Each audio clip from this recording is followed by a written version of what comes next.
DMK வந்து விஜயை எப்படியாவது ஒழிச்சு கட்டணும் அப்படின்னு தான் பாக்குறாங்க. அந்த ரெண்டு விஷயத்தையும் நான் வெளியில விட்டேன்னு சொன்னேன்னா விஜய் கட்சி க்ளோஸ், கணக்கு முடிஞ்சிரும் அப்படின்னு சொல்லியிருக்கிறாரு. விடுதலை சிறுத்தைகள் வந்து விஜய் பக்கம் போனா கூட உங்களுக்கு காங்கிரஸ் பின்னாலே நான் வர்றையா அப்படிம்பாங்க. கட் அவுட்டுக்கு பாலாபிஷேகம் பண்ணிட்டு இருந்தான் சார் அவன். அவனுக்கு எப்படி சார் தெரியும் எலெக்ஷன் பத்தி?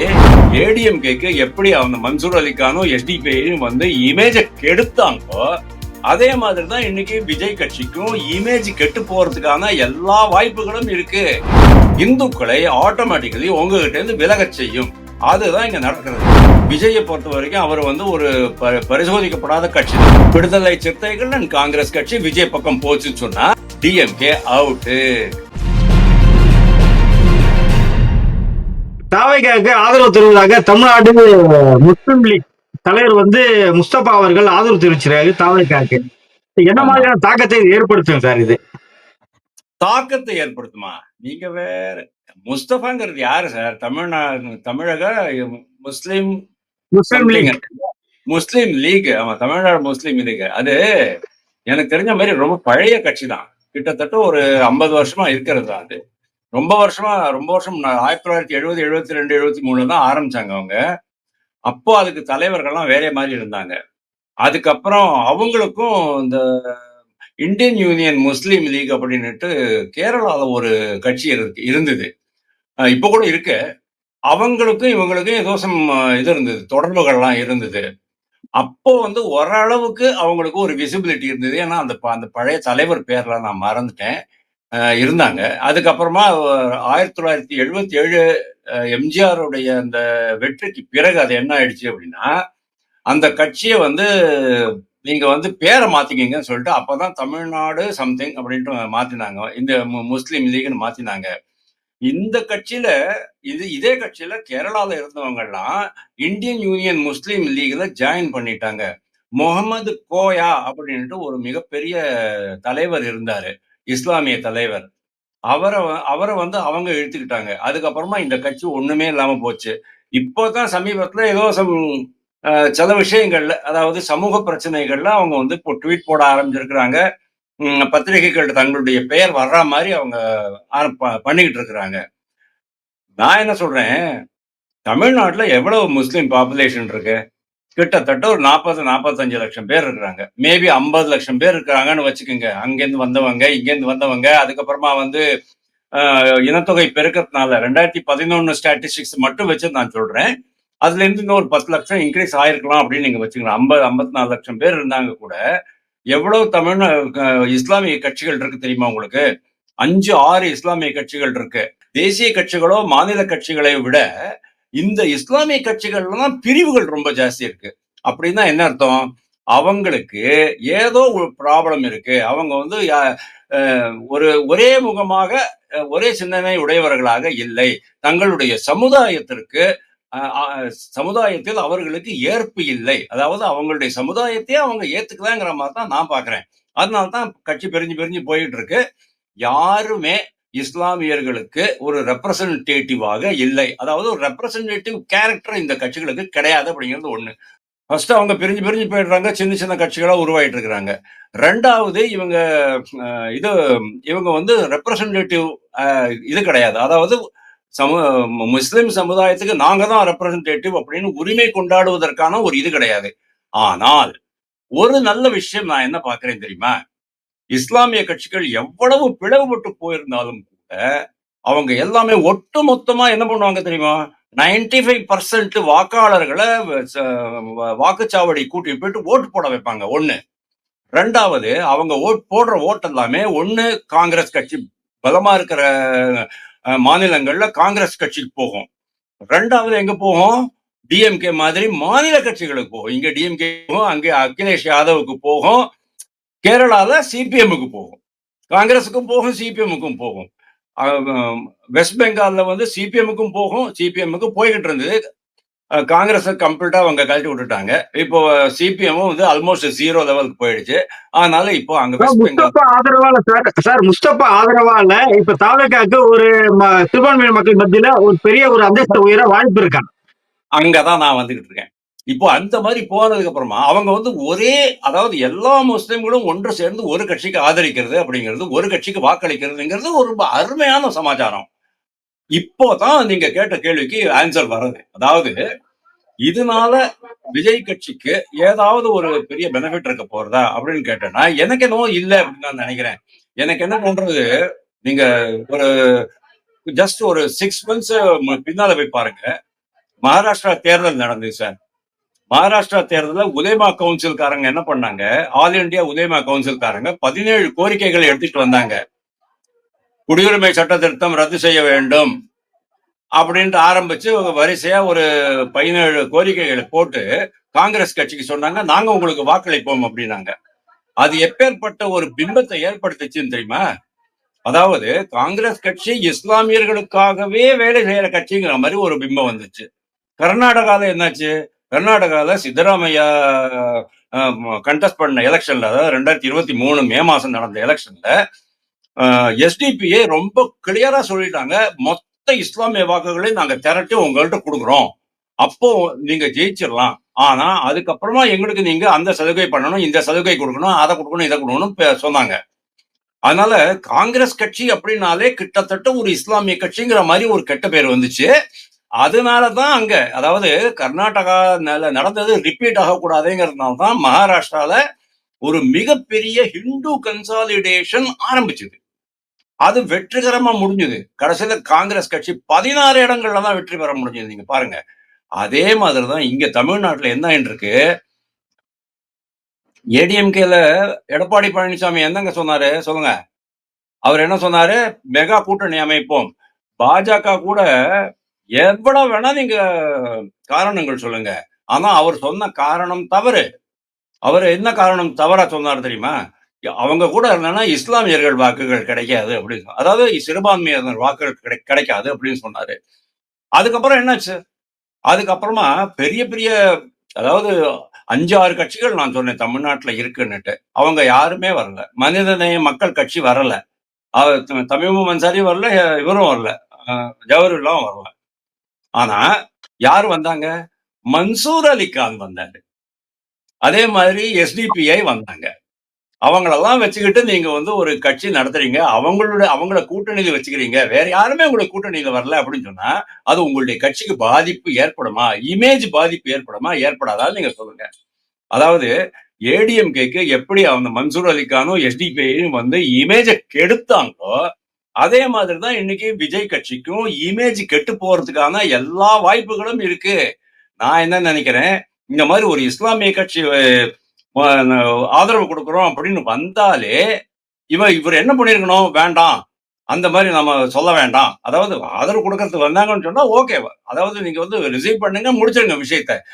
ஆனா அதையே ரொம்ப பெரிய அளவுல விளம்பரப்படுத்துறது அப்படிங்கிறது உங்களுடைய கட்சிக்கே ரொம்ப கேடு காலமா முடியும் அப்படின்னு நான் சொல்றேன். ஏன்னா உங்களுடைய பிம்பம் அப்படியே சிதறி விழுந்துடும் கீழே. அது என்ன ஆகும், இந்துக்களை ஆட்டோமேட்டிக்கலி உங்ககிட்ட இருந்து விலகச் செய்யும். அதுதான் இங்க நடக்கிறது. அதனால தான் நான் கேட்கிறேன் உங்ககிட்ட, ஹரிஹரன், இதுக்கு பின்னால டிஎம்கேனுடைய ஹேண்ட் இருக்கா? டிஎம்கே வந்து விஜயை எப்படியாவது ஒழிச்சு கட்டணும் அப்படின்னு தான் பாக்குறாங்க. அவங்க எந்த எக்ஸ்டென்ட்டுக்கு போறாங்க அப்படின்னு சொன்னா, விஜய் வந்து ஒரு ஏர்போர்ட்டுக்கு போனாரு, இங்க இருந்து பாம்பேக்கு போனாரு, பாம்பேல போயிட்டு ஒரு பிரைவேட் ஏர்கிராப்ட்ல அவரும் ஒரு நடிகையும் துபாய் போனாங்க. உங்களுக்கு என்னையா, அது அவரு யாரை கூட்டிட்டு எங்கேயோ போறாரு, உங்களுக்கு என்ன ஆச்சு? நீங்க என்ன பண்ணீங்க? அந்த வீடியோவை வெளியில போட்டீங்க. கரெக்டா? எவ்வளவு பெரிய தப்பு அது. ஒரு தனி மனிதனுடைய, ஒரு மனிதனுடைய தனிப்பட்ட சமாச்சாரத்தை நீங்க வீடியோ போட்டு அசிங்கப்படுத்துற அளவுக்கு இவங்க போயிட்டு இருக்கிறாங்க அப்படின்னு சொன்னா, நீங்க இமேஜின் பண்ணி பாருங்க. இவரை கூட, இந்த முஸ்தபா அப்படிங்கிற இந்த நபரை கூட அங்க போய் நீ நில்லு, நான் ஆதரவு கொடுக்குறேன்னு சொல்லு, அப்போ விஜய் கட்சிக்கு இந்துக்களுடைய வாக்குகள் கிடைக்காம போயிரும் அப்படின்ட்டு அவங்க பிளான் பண்றாங்களா அப்படிங்கிறது எனக்கு சந்தேகமா இருக்கு. ஆக மொத்தம் நீங்க கேட்ட கேள்விக்கு என்னுடைய பதில் இதுதான். இதனால எந்த ஆப்டிக்ஸும் வரப்போறது இல்ல. அப்படியே ஆப்டிக்ஸ் வந்தாலும் கூட இது வந்து விஜயனுடைய கட்சிக்கு, தாவேகாவுக்கு அந்த பிம்பத்தை பாதிக்கக்கூடியதாகத்தான் இருக்குமே தவிர வாக்குகள் சேகரிக்கும் ஒரு திட்டமாக நான் பார்க்கல. இப்ப இன்னைக்கு வந்து முஸ்தபா போயிருக்காரு. நாளைக்கே பாத்தீங்கன்னா தாவேக்கால அடுத்த வளரும் கூடிய கட்சிகள் ஏதாவது ஒரு கட்சிகள் மறுபடியும் போய் ஆதரவு தெரிவிக்க வாய்ப்பு இருக்கா சார்? ஏன்னா இது ஒரு சின்ன ஒரு மீனை போட்டு பெரிய மீனை எடுக்கிறதுக்காக தாவேக்கா பண்ணக்கூடிய ஒரு வேலையை கூட பார்க்கலாம் இல்லையா? ஐயோ பாருங்க, உங்களுக்கு நீங்க கேட்ட கேள்வி ரொம்ப சிரிப்பா தான் வரும். என்னால சிரிப்பு அடக்கவே முடியல சார். அதாவது இப்போ இந்த முஸ்தபாவோட கட்சி இருக்கு, தமிழ்நாடு முஸ்லிம் லீக் முஸ்லீம் லீக். அப்படின்னு இருக்கு. அவங்களுக்கு எவ்வளவு உறுப்பினர்கள் இருக்கிறாங்க, அவங்களுக்கு எவ்வளவு தொண்டர்கள் இருக்கிறாங்க, உறுப்பினர்கள் இது தலைவர்கள் இருக்கிறாங்க, அவங்களுடைய டேட்டா பேஸ் என்ன, எவ்வளவு தேர்தல்கள் நின்றுக்கிறாங்க, எவ்வளவு வாக்குகள் வாங்கியிருக்கிறாங்க, அதெல்லாம் நீங்க பாருங்க. காங்கிரஸ் போனா தான் சார் அதுக்கு எஃபெக்ட் வரும். காங்கிரஸ் பெரிய கட்சி, விடுதலை சிறுத்தைகள் பெரிய கட்சி. அவங்க போனாங்கன்னு சொன்னா விடுதலை சிறுத்தைகள் வந்து விஜய் பக்கம் போனா கூட உங்களுக்கு காங்கிரஸ் பின்னாலே நான் வர்றேயா அப்படிம்பாங்க. விஜயை பொறுத்த வரைக்கும் அவர் வந்து ஒரு பரிசோதிக்கப்படாத கட்சி தான். உண்மை ஒத்துக்கிறேன் நானு. டிஎம்கே காரங்க வந்து என்ன பண்ணுவாங்க, பணத்தையும் கொடுப்பாங்க, உங்களுக்கு வெற்றி பெற வச்சிருவாங்க. எப்படியாவது கஷ்டப்பட்டு அதுக்கு பணத்தை கொடுத்தாவது ஒரு 4 பேர் எம்எல்ஏ வந்துருவாங்க. விடுதலை சிறுத்தைகளுக்கு வந்துருவாங்க. ஒரு 25, 28 பேர் இவங்க ஜெயிச்சிருவாங்க. யாரு, காங்கிரஸ்காரங்க ஜெயிச்சிருவாங்க. அந்த உத்தரவாதம் எடப்பாடி பழனிசாமி கொடுக்க மாட்டாரு. ஆனா இன்னைக்கு விஜய்க்கு இருக்கிற அந்த ஆப்டிக்ஸ், விஜய் கூட சேர்ந்தா நல்லதோ அப்படிங்கிற மாதிரி தான் மார்க்கெட்ல இப்ப நிலவரம் இருக்கு. இவங்களை பொறுத்த வரைக்கும் விடுதலை சிறுத்தைகளை பொறுத்த வரைக்கும் இந்த இருக்கிற 6 சீட்டு கூட கிடைக்குமா அப்படிங்கிறது தெரியல. 4 சீட்டு அவங்களுடைய சின்னத்துல ஜெயிக்க வச்சாங்க. 2 சீட்டு வந்து பொது தொகுதிகள்ல டிஎம்கே நிக்க வச்சு ஜெயிக்க வச்சாங்க. அது ஞாபகம் வச்சுக்கோங்க. அதே வேற அந்த எங்களுடைய சின்னத்துல நீங்க ஜெயிக்கணும், நிக்கணும் அப்படின்னு சொல்லிட்டு அந்த கண்டிஷன் காங்கிரஸுக்கு அவங்க வைக்கல. இப்போ காங்கிரஸ் வந்து செல்வ பிறந்தக என்ன சொல்றாரு, கார்த்தி சிதம்பரம் மாதிரி ஆளுங்களாம் என்ன சொல்றாங்க, நம்ம இன்னும் கொஞ்சம் கட்சியை வளர்த்து நம்மளாவே நம்ம காலில் நிக்கிற மாதிரி, ஆட்சியை பிடிக்கிற மாதிரி வளரணும் அப்படின்ட்டு அவங்க சொல்றாங்க. அப்போ இது ரெண்டையும் நீங்க கனெக்ட் பண்ணி பாருங்க. டிஎம்கே பொறுத்த வரைக்கும் அல்லது ஏடிஎம்கே பொறுத்த வரைக்கும் அவங்க 30-40க்கு மேல போக மாட்டாங்க. ஏன்னா அவங்களுக்கு வந்து மினிமம் 150 to 160, 150, 160 இடங்களை அவங்க சொந்தமா நின்னா தான் அவங்களுக்கு வந்து 117 தாண்ட முடியும், 118 தாண்ட முடியும், பாதி தாண்ட முடியும், அறுதி பெரும்பான்மை கிடைக்கும். ஆனா இவங்களுக்கு ஓட் ஷேர் அதுக்கு ஏத்த மாதிரி தான் அமையும். அதாவது இவங்க வந்து 40 இடத்துல நின்னாங்கன்னு சொன்னா 5%, விடுதலை சிறுத்தைகள் கட்சி 6 இடத்துல நின்னாங்கன்னா 2%. ஆனா விடுதலை சிறுத்தைகளுடைய துர்பாகியம் என்னங்கிறது நான் உங்களுக்கு சொல்றேன். இதெல்லாம் சிம்பிள் அரித்மெட்டிக் தான், இப்போ எலக்ட்ரல் அரித்மெட்டிக் தான். விடுதலை சிறுத்தைகள் பிரதிநிதியாக காட்டிக்கொள்ளும் அந்த சமுதாயம் இருக்கு இல்லையா, பிற்படுத்தப்பட்ட சமுதாயம், தலித் மக்கள் 17%-இருந்து 21% தமிழ்நாட்டில் இருக்கிறாங்க. இவங்களுடைய எலக்ட்ரல் பர்சன்டேஜ் எவ்வளவு, 2% தான். விடுதலை சிறுத்தைகள் 2.36% அது மாதிரிதான் இருக்கு. அப்போ அது காரணம் என்னன்னு கேட்டா, நீங்க 6 இடத்துல நீங்க வந்து சுருக்கிட்டீங்க உங்க கட்சியை. டிஎம்கே சுருக்கிடுச்சு, இவ்வளவுதான் உனக்கு அப்படின்ட்டு. ஆனா நீங்க விஜய் கட்சிக்கு நீங்க போனீங்கன்னு சொன்னா, அவர் நெடுங்காலம் பாக்குறாரு, நீண்ட கால பயணத்துக்கு. இப்போ 2.5% என்ன சார், சீமானா 8% எடுத்திருக்கிறார் சார். எப்படி சார் 8% எடுத்தார் அவரு? அவர் 234 தொகுதியும் ஆளு போட்டார் சார். 234 தொகுதியிலையும் 2000 வாக்குகள்ல இருந்து 8000, 10,000 வாக்குகள் வரைக்கும் வாங்கியிருக்காரு.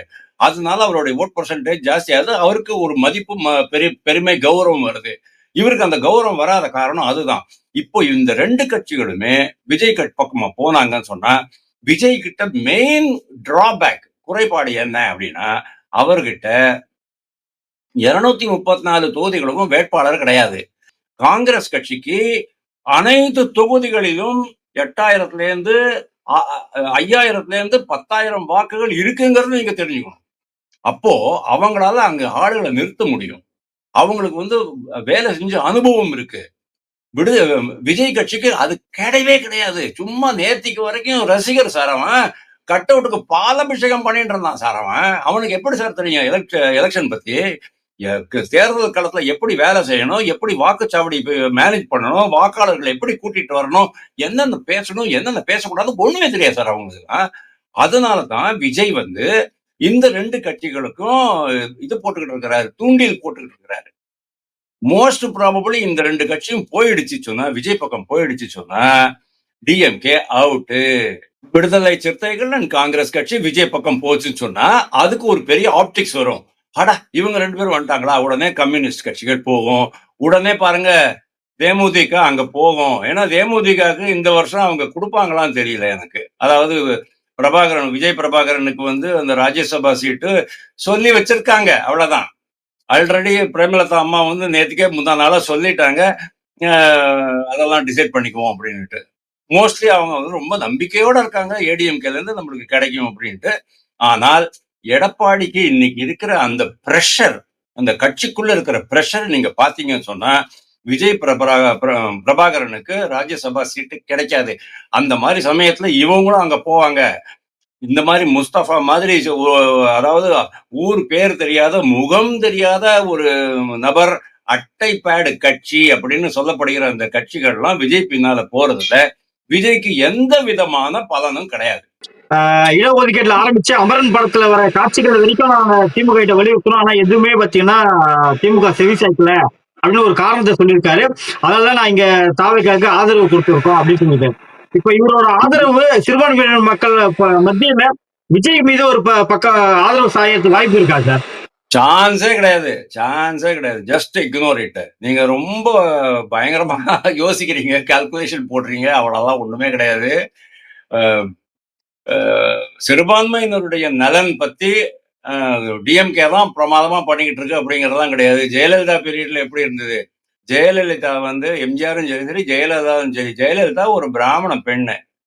ஓகே, அவங்க பின்னால எவ்வளவு முஸ்லிம்கள் இருந்தாங்கிறத நீங்க திங்க் பண்ணி பாருங்க. யாரு ஃபர்ஸ்ட் கிளாஸா பண்றாங்களோ அவங்க பின்னால் போவாங்க. ஏன் சார் நீங்க தான் இப்ப சொன்னீங்க விஜய் வந்து இன்னும் ஒரு சோதிக்கப்படாத ஒரு தலைவர், சோதிக்கப்படாத ஒரு கட்சி. அவருடைய மைண்டுக்குள்ள என்ன இருக்குங்கிறது இன்னும் நம்மளுக்கு தெரிய மாட்டேங்குது. பெரியார் பெரியார் அப்படின்னு சொல்றாரு. அவரை கொள்கை தலைவரா வச்சுக்கிட்டு இருக்கிறாரு. அந்த பெரியார் வந்து முஸ்லிம்களை பத்தி என்னென்னலாம் பேசினாருங்கிறது அவருக்கு தெரியாதா? சீமான் சொன்னது தெரியாதா? நாங்கெல்லாம் சொன்னது அவருக்கு தெரியாதா? பத்திரிகைகள் வந்ததெல்லாம் தெரியாதா அவருக்கு? இப்போ நீங்க சொல்லுங்க, இஸ்லாமியர்கள் பெரியாரை பெரியார் இவ்வளவுலாம் பேசின பிறகு நீ பெரியாரை வந்து கொள்கை தலைவனா வச்சிருக்கேன்னு சொன்னா இஸ்லாமியர் அவர்கள் பின்னால போயிடுவாங்களா சார்? கொஞ்சம் கொஞ்சம் யோசிக்க ஆரம்பிச்சாச்சு சார் இஸ்லாமியர்கள் எல்லாம். அதனாலதான் இப்ப இவர் வெளியில வராரு.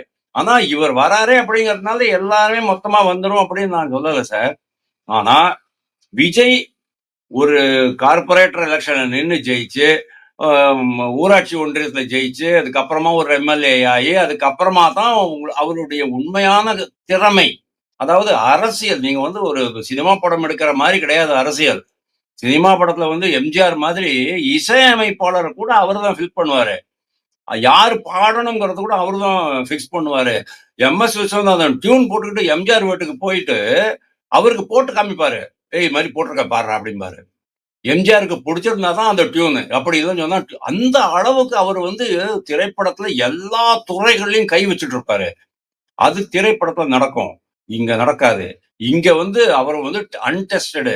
அவர் வந்து இன்னும் ஒரு பொலிட்டிக்கல் சக்சஸ் வந்த பிறகு, வெற்றிலாம் அடைந்த பிறகு அவருடைய சிந்தனை ஓட்டம் எப்படி இருக்குங்கிறத அப்புறம் தான் நம்மளுக்கு தெரியுமே தவிர, இப்பவே நீங்க வந்து கண்கூடா சொல்ல முடியாது. ஆஹா இனிமே சிறுபான்மையினருக்கு இவர்தான் காவலன் அப்படின்ட்டு. அதாவது 10ஆம் கிளாஸ் குழந்தைங்களுக்கு 10ஆம் கிளாஸ் குழந்தைங்கலாம் அவர் பின்னால் தான் நிக்குதுங்க. பார்த்தேன் நானு. அண்ணா அண்ணான்னு சொல்லிக்கிட்டு நீங்க தான் அண்ணா எங்களை காப்பாற்றணுங்கிற மாதிரிலாம் பேசிக்கிட்டு இருக்காங்க.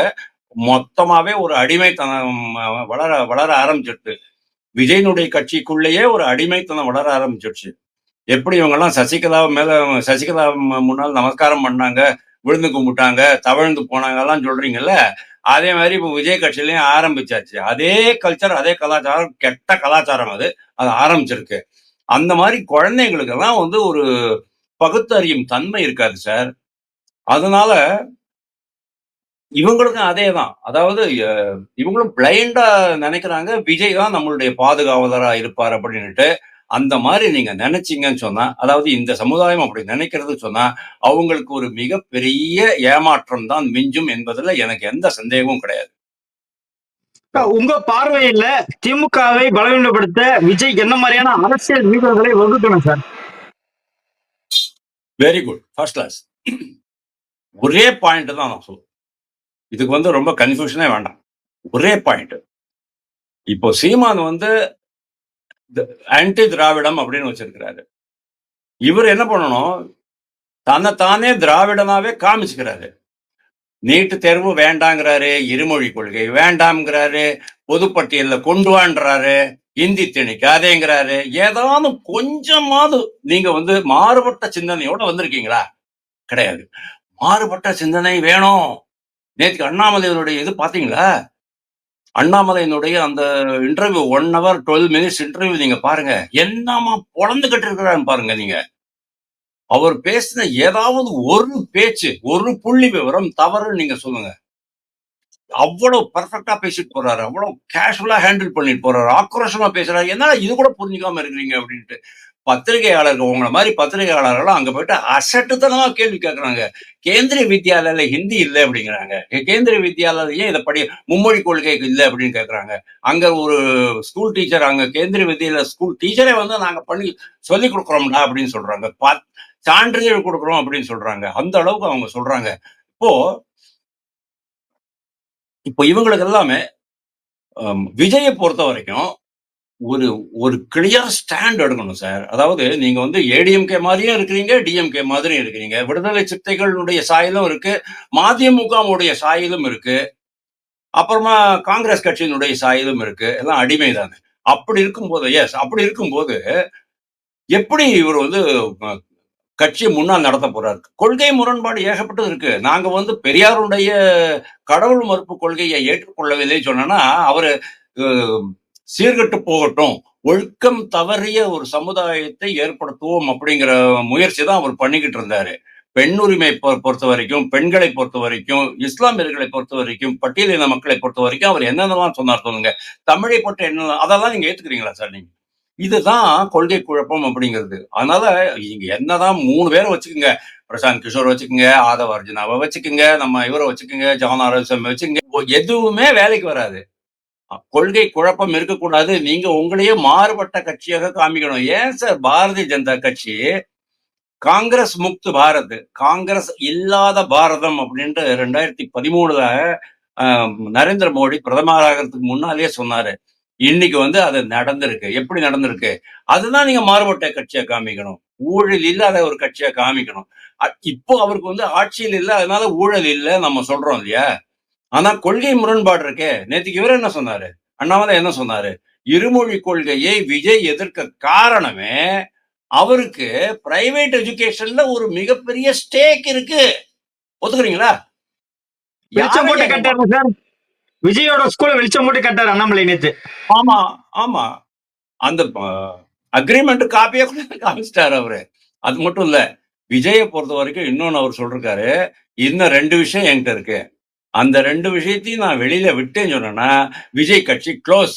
கணக்கு முடிஞ்சிரும் அப்படின்னு சொல்லியிருக்கிறாரு அவரு. அப்போ நீங்க பாத்துங்க அண்ணாமலை கிட்ட எவ்வளவு விவகாரம் இருக்க முடியும், எவ்வளவு டாக்குமெண்ட்ஸ் இருக்க முடியும். அண்ணாமலை சாதாரண ஆளா நினைச்சுக்காதீங்க சார். அவருக்கு தமிழ்நாடு காவல்துறையிலேருந்து எக்கச்சக்கமா நியூஸ் வரும்.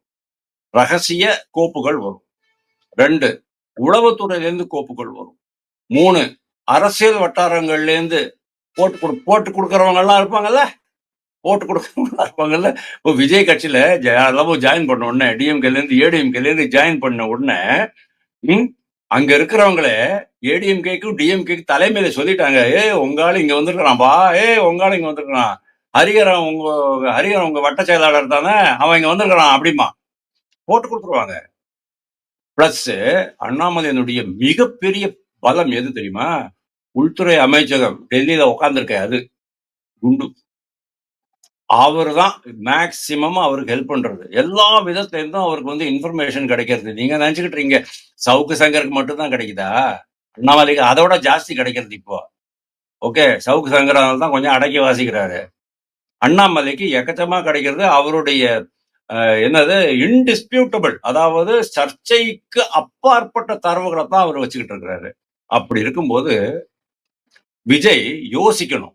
நம்ம வந்து இந்த கொள்கை முரண்பாடை விட்டுட்டு திராவிடத்திலிருந்து தனி முகம், ஒரு தனி முகம், அறிமுகம் அப்படிங்கிற மாதிரி வச்சுக்கணும்.